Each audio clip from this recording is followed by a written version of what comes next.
farmacato che non ti ho.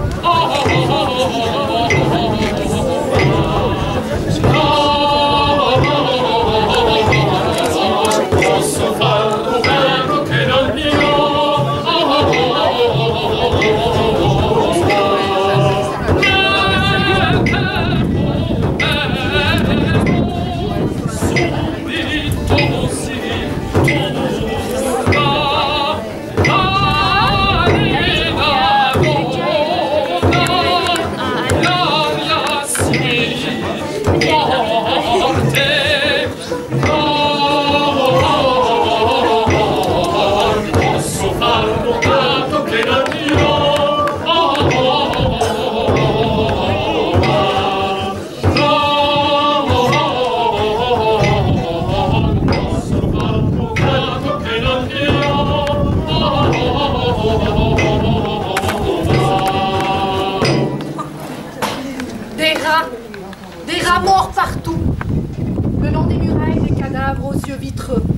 Raide comme la pierre, la peste est là.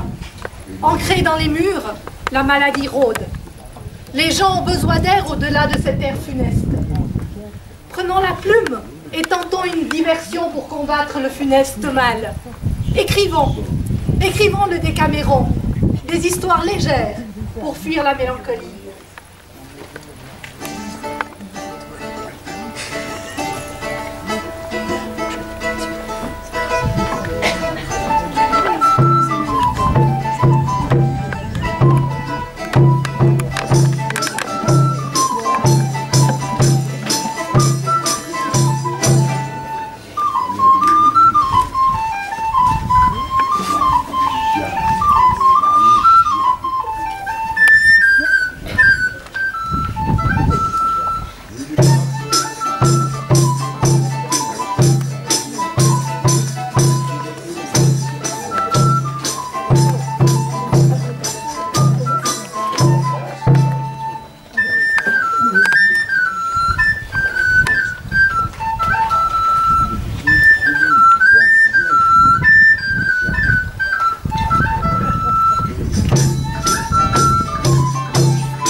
Approchez, venez voir les saintes reliques et entendre la parole de Dieu. Il était coutume, en nos contrées, que de braves moines fassent appel à la générosité de leurs ouailles.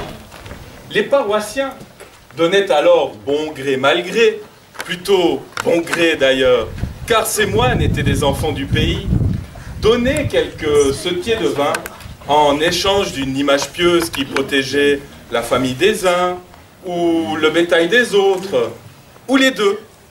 Tout le monde faisait bon accueil à ces gens d'église. Quelques esprits chagrins, peut-être, osaient ironiser en disant assez fort pour que l'on puisse l'entendre. Tiens, voilà le père Quiquette. Le père Quiquette, le père... Frère Chipola était donc en quête. Frères, l'Évangile nous vante le partage et raconte comme Jésus lui-même nous a envoyés sur les routes. Frères mendiants, avec seulement sandales et bâtons, dans un esprit de pauvreté. Effectivement, frère Chipo, un esprit de pauvreté. Ta mine ne respire pas l'indigence. Baste, Graciella, tes formes non plus ne respirent pas la sagesse. Je disais donc, il est coutume à la Saint-Antoine que vous offriez aux pauvres et au clergé un peu de votre grain, un peu de votre vin, afin que le grand Saint-Antoine garde en sa protection vos troupeaux et vos vignes. En voilà un saint qui tombe à pic pour jouer les manelles de l'église. Pas de sarcasme. Demain, je recueillerai vos offrandes, après la messe, dès que les cloches se mettront à sonner. Et pour vous récompenser de votre générosité, je vous montrerai par faveur exceptionnelle, la plume que l'archange Gabriel a laissée dans la maison de Nazareth. Mais calme-toi, frère Chippo. On va pas te laisser passer tout l'hiver dans la misère. Tu ne seras pas déçu demain. Mais viens avec moi. Le vieux Fredo, tous à son craché l'estomac. Et il n'a pas assez de deniers pour se payer le médecin.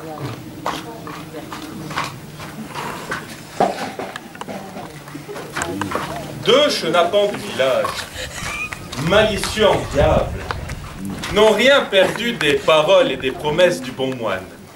En un clin d'œil, ils repèrent la cassette laissée imprudemment sur place. S'avance, l'ouvre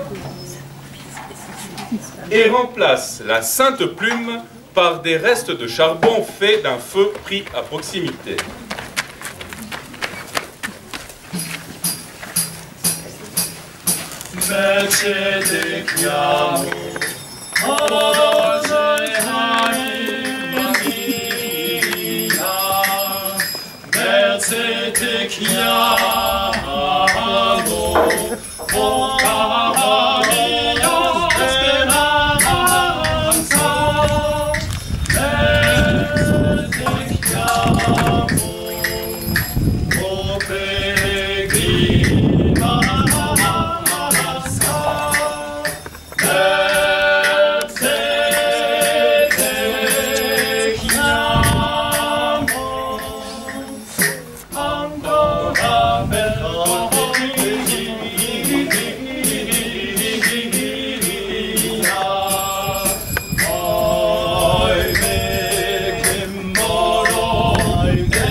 Le lendemain, après la messe, frère Cipolla n'est pas déçu.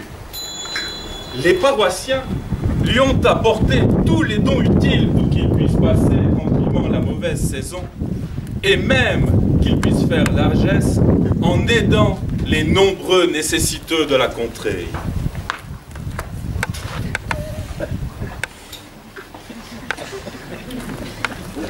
Il s'agit maintenant de tenir promesse et d'exhiber la plume de l'archange Gabriel.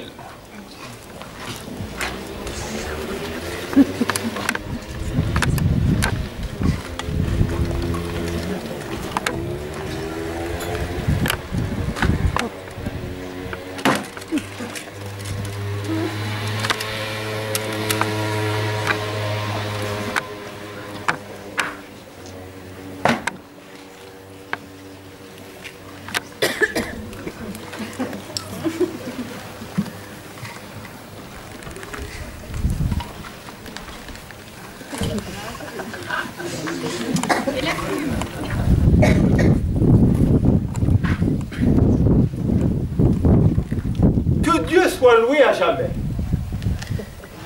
Vous savez qu'avant de venir en votre contrée, j'ai beaucoup voyagé pour mes études de théologie. J'ai traversé des terres inconnues, à l'égal de Marco Polo dans son livre des merveilles.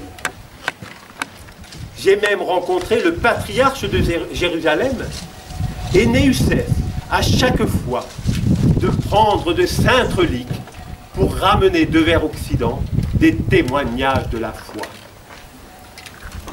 J'ai donc chez moi les choses les plus simples et les plus improbables que vous n'ayez jamais vues. Un rayon de l'étoile des rois mages. Le soulier de Saint-Ours. Une fiole contenant le son des cloches du temple.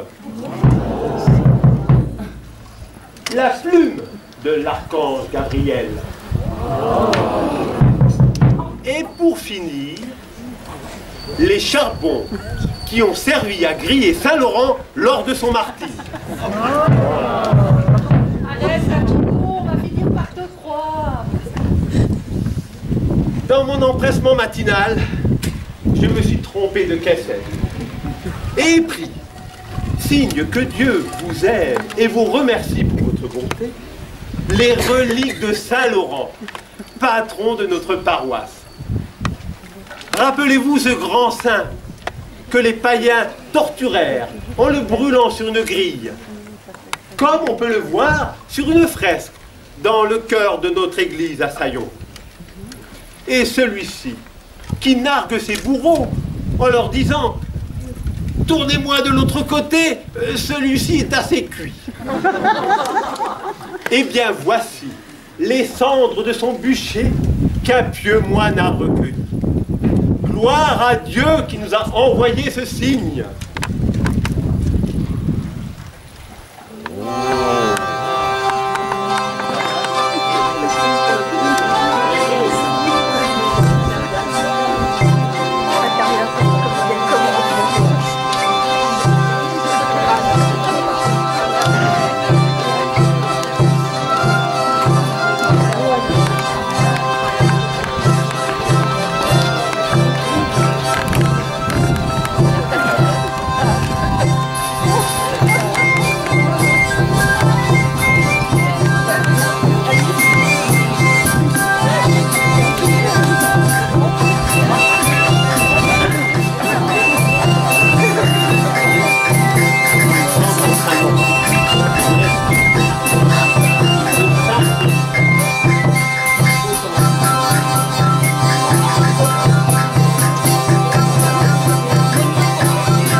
En effet, Fratello Cipolla prend congé et se rend vers son monastère plus chargé que jamais. L'histoire ne dit pas si les deux chenapans ont osé révéler la vérité au reste du village. Mais nous, allons-nous-en vers d'autres aventures.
pour acheter des chevaux et faire fortune.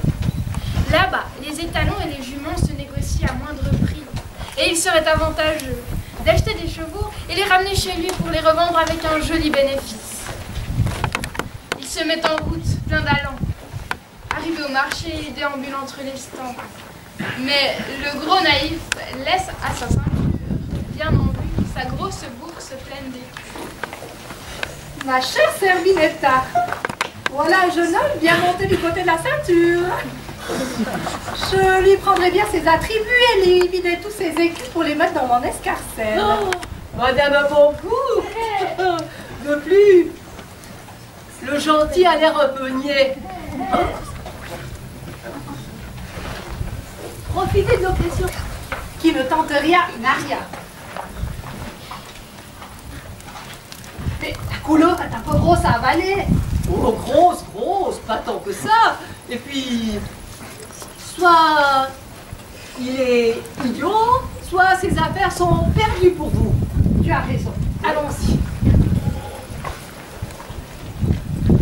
Mon Dieu! Parfois le ciel est fou!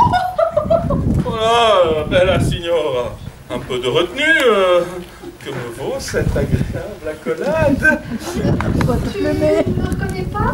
Mon jeune ami là-bas? Non, je ne me souviens pas vous avoir connu à San Giorgio, où je suis né, non? Mais plaisantes-tu? Allez, quand nous étions petits, quand nous jouions entre mer et Vésuve. J'étais petit à l'époque. Je me souviens bien d'une petite Marcia, avec qui je courais les collines quand j'étais petit, mais elle avait les cheveux clairs et le nez en trompette. Tu vois que ça te revient. Tu sais, c'est les cheveux qui t'ont fourvoyé. La coquetterie des femmes fait qu'on change de couleur au gré de nos humeurs. Et le nez, regarde, là peut tomber, mais n'est-il pas toujours aussi joli?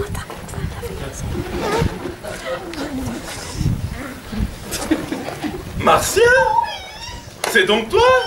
Ah, allez, viens donc expliquer à ton vieil ami en goût de chaud ce que tu es devenu. Tu n'as pas de couche? Alors viens chez nous. Allez.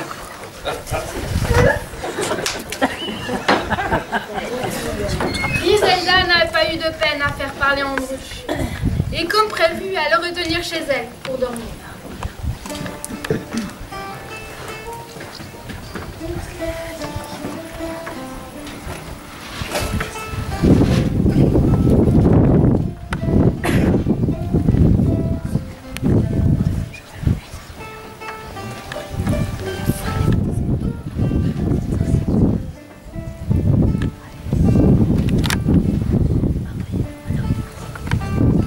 Androucho se déshabille, pose sa bourse et se rend au fond du couloir pour faire sa toilette avant de dormir. Il entre dans un petit local en chemise, s'avance, s'assied et prend ses aises. Quand tout à coup, le plancher cède sous ses pieds. Et voici notre Androucho dans la merde, recouvert de puanteurs, étourdi dans une fosse qui n'a pas été curée depuis bien longtemps. Vite, il sort de ce mauvais pas. Oh mon Dieu, quelle puanteur! Je suis tombé dans la fosse et me voici dans la rue. Mais ouvrez-moi! Ouvrez-moi! Ne me laissez pas là! Hein? Ouvrez-moi! Ouvrez-moi! Laissez-moi entrer! Mauvais plaisant, passe ton chemin. N'as-tu point honte de déranger les gens à cette heure? Mais Marcia, c'est moi! Ton ami Androucho! Tu ne me reconnais pas? Il n'y a pas de Marcia ici. Arrête tes cris, sinon je fais descendre les gens pour qu'ils te frottent les oreilles. Oh non, que je suis bête! Il n'y a que moi pour croire qu'une jolie dame puisse sauter à mon cou pour mes jolis yeux. Et me voici tout merdoyeux dans la rue, en chemise, dépouillé, ma bourse volée, ma vie est foutue. Comment expliquer ça en rentrant chez moi? Mieux vaut mourir.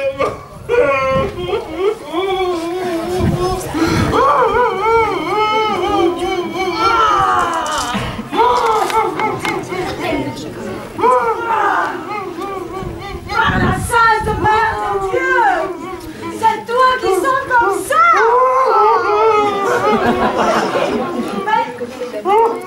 Mais mon Dieu, mais que t'est-il arrivé?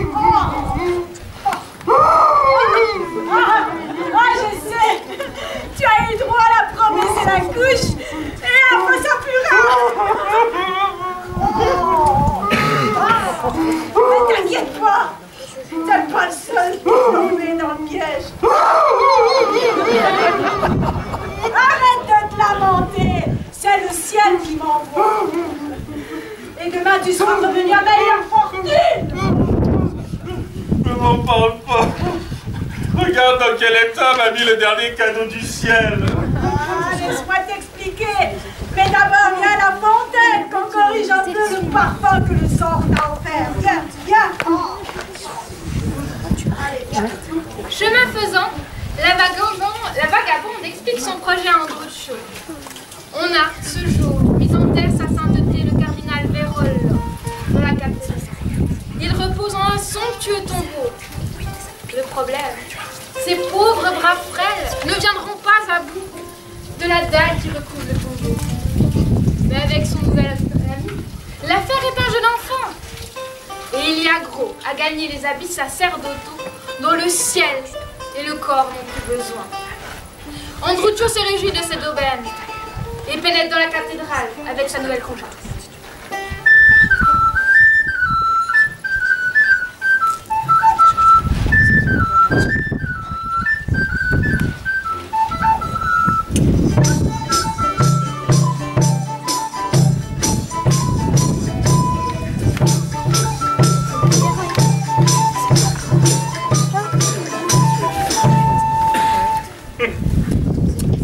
Même acte de charité que de donner aux pauvres. Ne t'inquiète pas. Personne ne le saura avant le jugement dernier.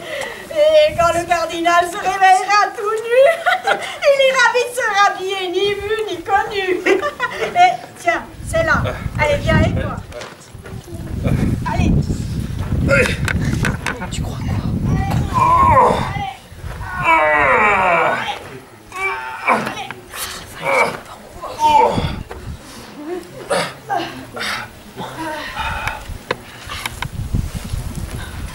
Tu vois quelque chose? Oui, oui, je le vois. Alors dépêche-toi! Déshabille-le! Du calme, il est raide comme une bille, comme un cardinal mort. Laisse-moi le temps. Oh. Andruccio, j'ai oublié de te dire le plus important. Regarde à son doigt. Il doit avoir une bague. Un joyau qui brille dans la nuit. À ce moment précis, un éclair de lucidité saute à l'esprit d'Andruccio. Voilà pourquoi cette vagabonde l'a emmené avec elle. Il lui fallait des bras pour accéder à cette précieuse bague. Il a tout compris. Il va lui donner la bague et la dalle du tombeau va lui retomber dessus. Il sera fait comme un rat. Cette bague qu'il tient dans sa main, c'est sa mort. Je le vois, mais je ne trouve rien. Oh, mais cherche mieux, nom de sang! Je l'ai vu, le corps du cardinal, porté par ses chanoines. Il avait la bague. Mais j'ai fait tous les doigts, et même les doigts de pied, et pas de bague. Oh, va au diable! Andruccio désespère pour la deuxième fois. Pour peu, il aurait fait fortune, mais le voilà condamné à mourir. Il se sent défaillir, recommande son âme à Dieu. Lorsqu'on entend des bruits de pas au dehors, sur les dalles, l'autre vagabond eut la même idée.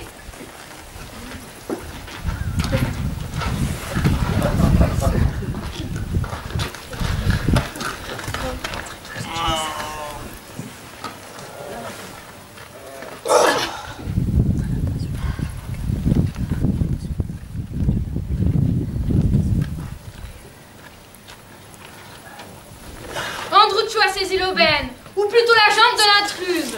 La voleuse se croit perdue et triée vers les enfers par le fantôme du cardinal ou par le diable en personne. Elle pousse un énorme cri et s'enfuit, suivie par la compagnie plus morte que vive. Ah! Il est vivant! Mon Dieu! Sauf qu'il peut!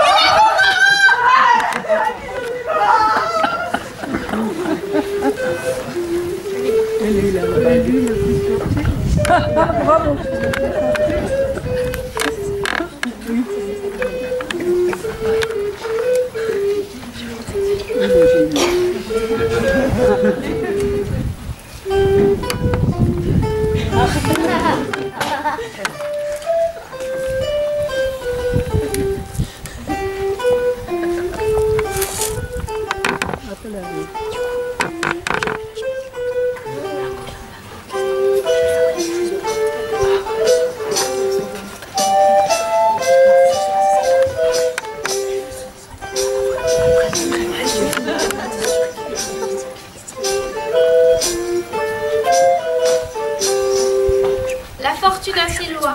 lois ne connaissent pas.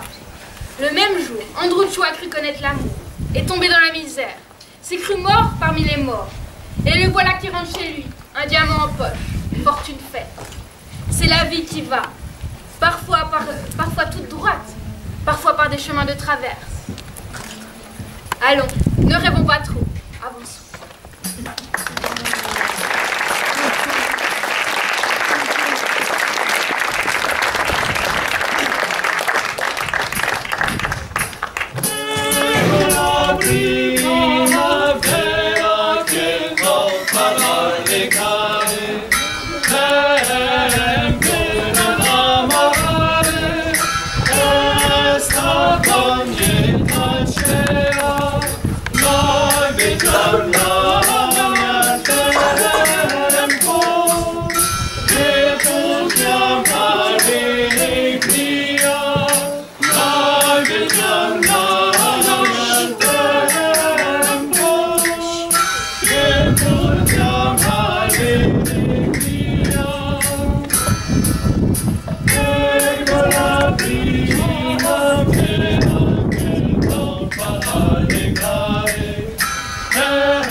Amie juive.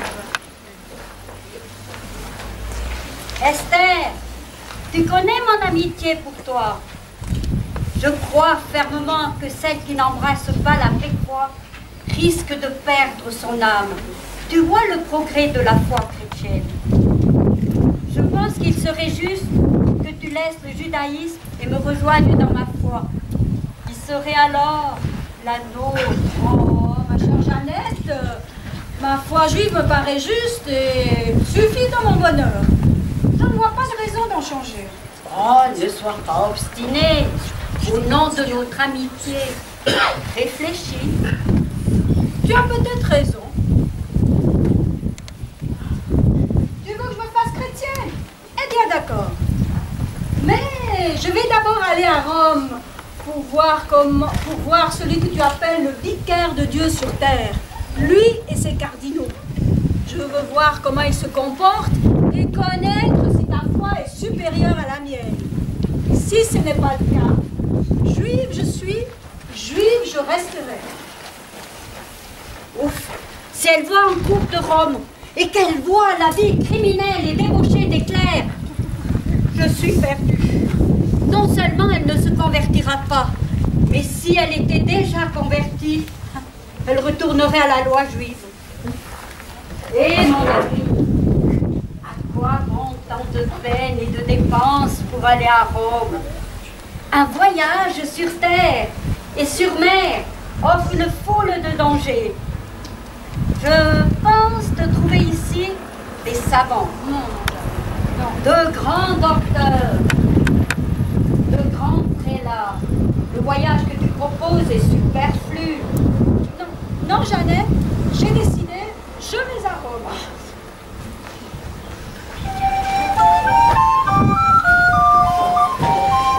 Esther se rend à Rome, et ce que craignait Jeannette arrive sans tarder.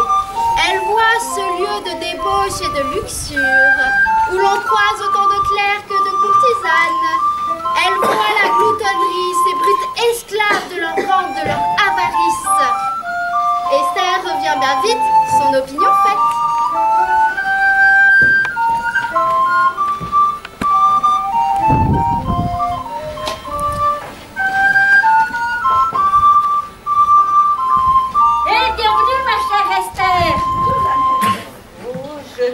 Que le voyage de Rome est édifiant. Que Dieu les écrase tous tant qu'ils sont. Je n'ai pas trouvé la moindre trace de sainteté. J'ai plutôt cru choir dans une officine de diablerie. Comme je le craignais, tu vas donc rester dans ta foi. Eh bien, détrompe-toi, ma Jeannette. Dès demain, je me fais baptiser. En voyant la folie des hommes de ta religion, j'ai décidé de me convertir, car ta foi vaut mieux que ça. Allons voir le curé.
Pour les autres. Peu importe le choix de la religion, c'est l'homme qui l'embrasse qui doit lui donner de la hauteur. Mais n'en restons pas là. Allons, allons vers d'autres histoires.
Du côté du jardin des plantes médicinales. Mais il me faut ici vous conter comment la sagesse des femmes peut faire merveille sans médication. C'est ça. Ton mari, quand même, c'est un sacré Gripsou. Jamais il ne te donnerait 3 écus de plus que pour les besoins du ménage. Ah oui, ça, mon mari, c'est un qui est péradin. Il mériterait que je le rosse de temps en temps. J'ai une idée plus forte que des coups de bâton. Ah. Attendons un peu qu'il sorte de chez lui. Et imitez-moi sans penser à plus.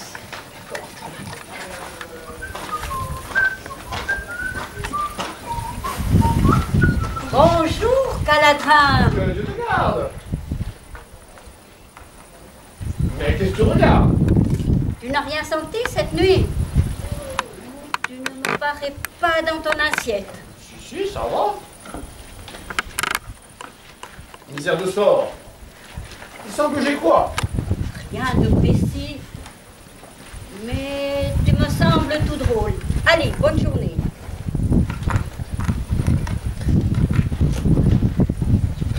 Salut, Caladrin. Mais tu es bien pâle ce matin. J'étais un peu fier.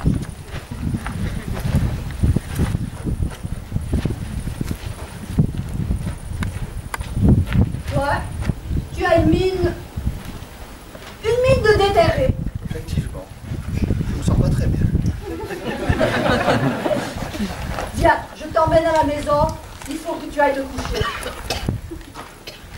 Ah, te voilà de retour à la maison. Oh, mais tu as la tête d'un mort vivant. Donne-moi tes urines. J'irai les apporter à la Miresse, il de garde, faire les analyses.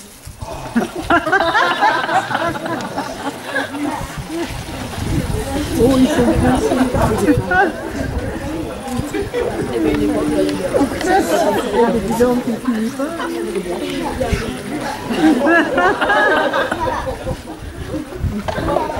Couvre-moi bien. Je me sens pas très bien. En mon dedans. Où? En mon dedans. Ah? Oui. Comme ça? Oh oui, ça va bien.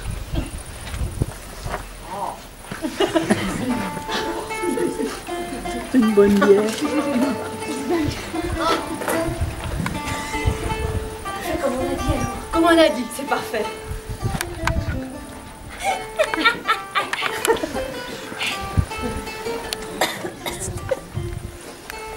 Caladrin! Diantre, quelle mine as-tu, Caladrin?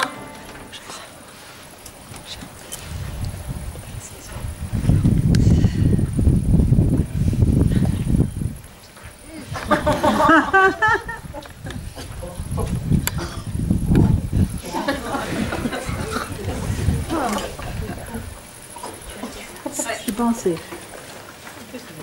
Eh, les urines ne manquent pas, mon pauvre Caladrin. Tu es enceint. Enceinte? Êtes-vous sûr? Comme 2 et 2 font 4, hein. Oh là là là là. Oh, quel malheur et tout. C'est ça! C'est de ta faute! À toujours vouloir y aller dessus! Je vais te dire aussi! Oh là là, quel malheur et tout! Comment je vais faire? Par où va sortir cet enfant? Comment je vais accoucher? Pour sûr, si je m'en échappe, elle pourra en mourir d'envie, que je m'y frotterai plus. Mais Dieu soit loué, Caladrin, Dieu soit loué, nous nous sommes rendus compte de ton mal à temps. Et je pense que j'ai ce qu'il te faut, te faire passer ton mal, mais bon, ça va te coûter quelques deniers quand même, hein. J'ai là 200 livres. Elles sont à vous. Mais je ne veux pas accoucher. J'ai vu les femmes mener un tel tralala à ce moment-là. Alors qu'elles ont tout. Mais tout pour bien faire. Et chez moi, ça ne va pas aller. Je vais mourir. Il y a bien des chances, oui.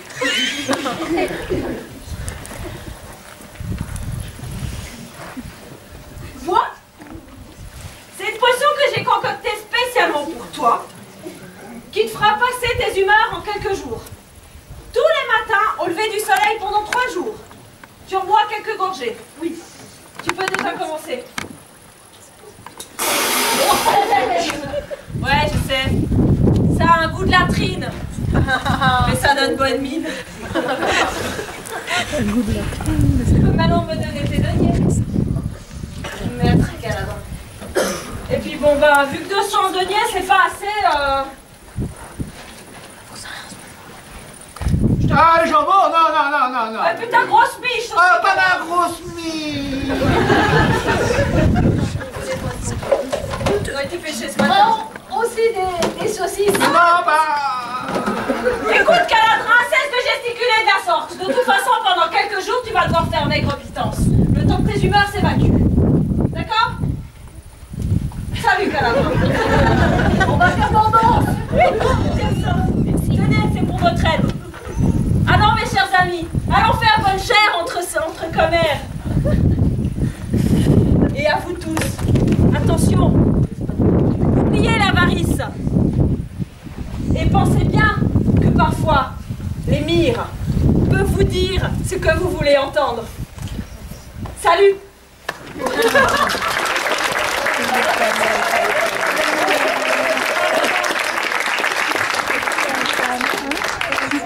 Je vous l'avais bien dit, méfiez-vous de la malice des femmes.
une jeune dame noble et très belle.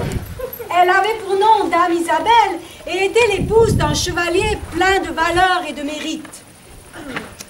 Mais à toujours manger du même plat, il arrive parfois qu'on désire en changer.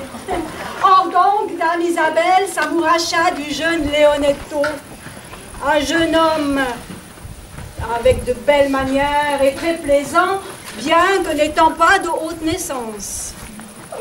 Dame Isabelle, votre beauté m'éblouit de plus en plus. Venez ici un peu que j'en profite.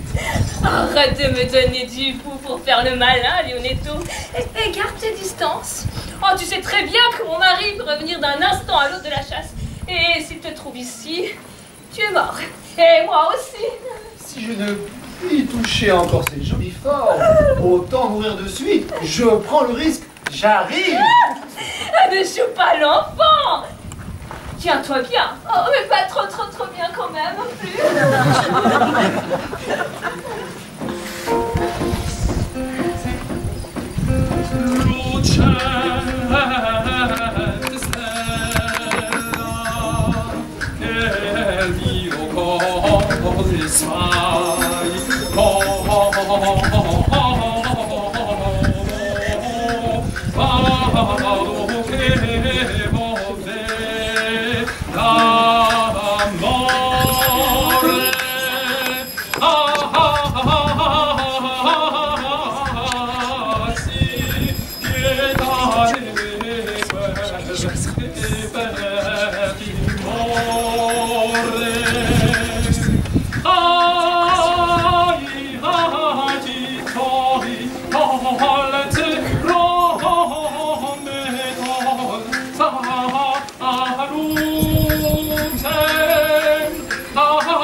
Je me vois ici obligée d'interrompre les ébats aux grandes dames des amants et de quelques voyeurs que je dois perturber. Mais force est de dire qu'on frappe à la porte. Ah! Ciel! Mon mari! Cache-toi vite!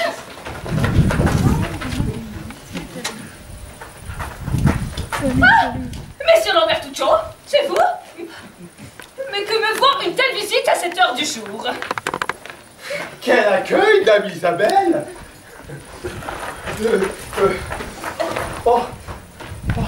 Vos traits sont encore plus beaux quand vous semblez contrarié. J'ose espérer que ce n'est point ma vue qui vous fâche. Non! Enfin oui! Que vous vous présentiez à la porte d'une chante épouse alors que son mari est absent. Ceci est inconvenant. La chance me sourit. Votre mari vous délaisse. Eh bien, me voici entré et j'occupe la place. Le malandrin devra tenir siège s'il veut récupérer son donjon à son retour. Mais ne faites pas le dur à cuire. Votre épée ne suffirait pas contre sa hache. Passez votre chemin. Oh là, pas si vite. Votre œil était moins farouche l'autre hier. Et lorsque je vous ai croisé près des remparts, votre regard de braise en promettait beaucoup plus. Me serais-je trompé? Peut-être que oui, peut-être que non, mais il n'est pas le temps de philosopher. Votre moment est très mal choisi. Mon mari peut revenir d'un instant à l'autre. Et s'il vous trouve ici, il va vous estourbir à l'égal des lièvres qui nous ramènent. J'entends qu'il appelle ses chiens. Nous sommes perdus. Mais calmez-vous. Nous n'avons encore rien fait de mal. Je vois que vous ne connaissez pas le jaloux. Mon Dieu. À moins que... Si vous le voulez du bien et me sauver la vie, alors faites ce que je vous dis. Vous sortez votre grande épée. Préparez. Sortez votre grande épée. et partez en fuyant très énervé. Vous criez en jurant de le retrouver. Si mon mari vous arrête, ne dites rien de plus. Sautez sur votre cheval et fuyez. Où il est, le traître? Je vais trouver ce traître. Oh, je vais trouver ce traître. Oh, je vous le traître.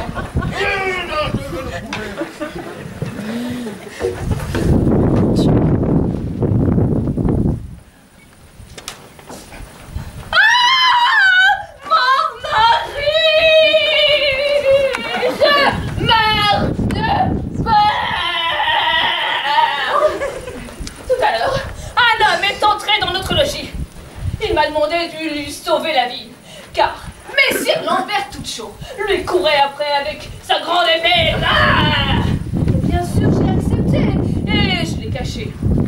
Messire Lambert Tuccio est arrivé et il a dit « Il est où, traître ?»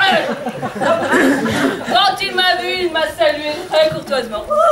Mais je l'ai congédié sur le champ, hein, et je lui ai dit que personne n'était entré sûr. Mais n'empêche, il m'a fait très très peur. Je ne peux jamais le revoir. Oh, Dame Isabelle, vous avez fait preuve d'un grand courage. Je suis fier de vous. Quel scandale si un homme avait été tué chez moi. Oui. Allez donc chercher ce malheureux que je l'interroge. Vous pouvez venir.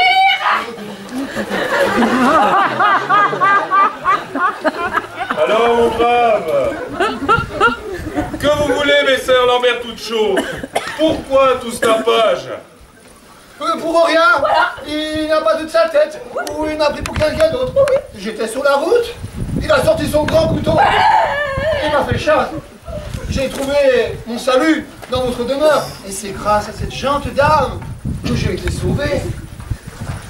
Allez, vous n'avez plus rien à craindre. Dame Isabelle, passons en cuisine pour boire un bon pichet de vin et pour nous remettre de nos émotions.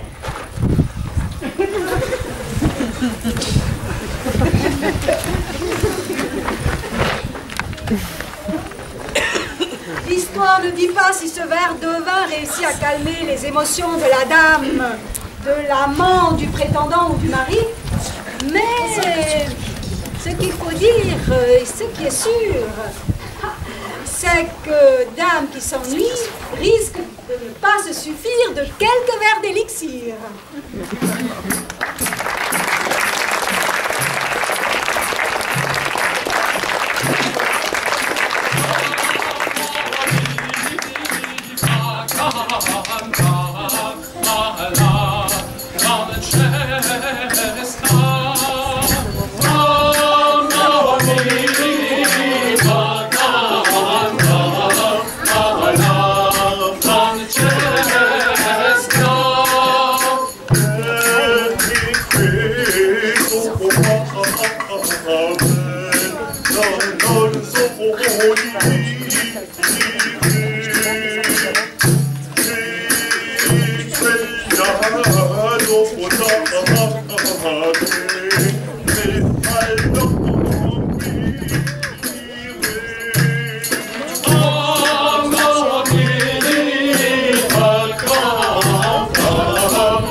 Ce Décaméron, certains diront que ces histoires comportent trop de mots joyeux, de plaisanteries.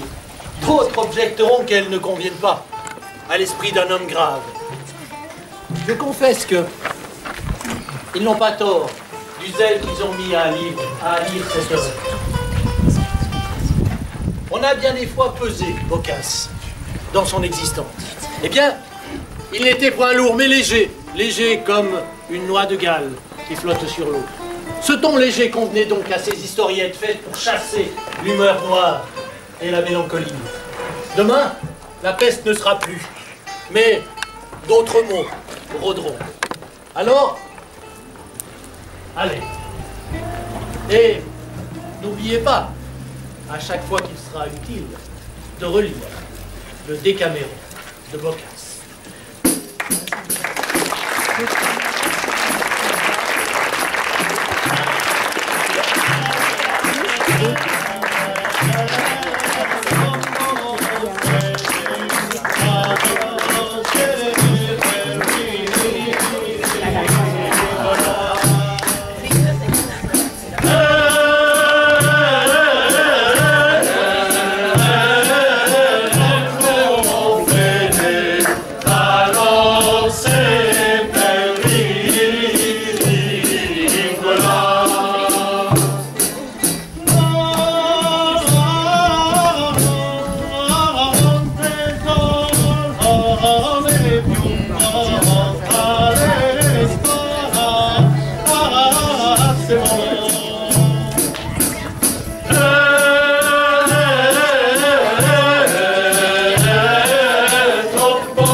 La Gaillardine a eu le plaisir de vous présenter le Décaméron de Boccace avec ses comédiens.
Dans l'ombre, on demande à l'équipe cuisine de s'avancer et à la costumière qui doit venir aussi.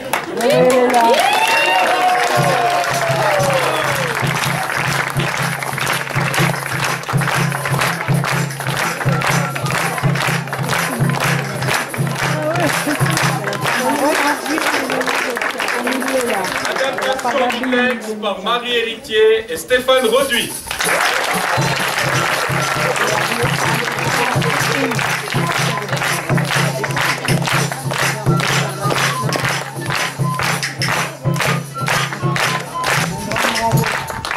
On réouvre le bar. Bonne fin de soirée.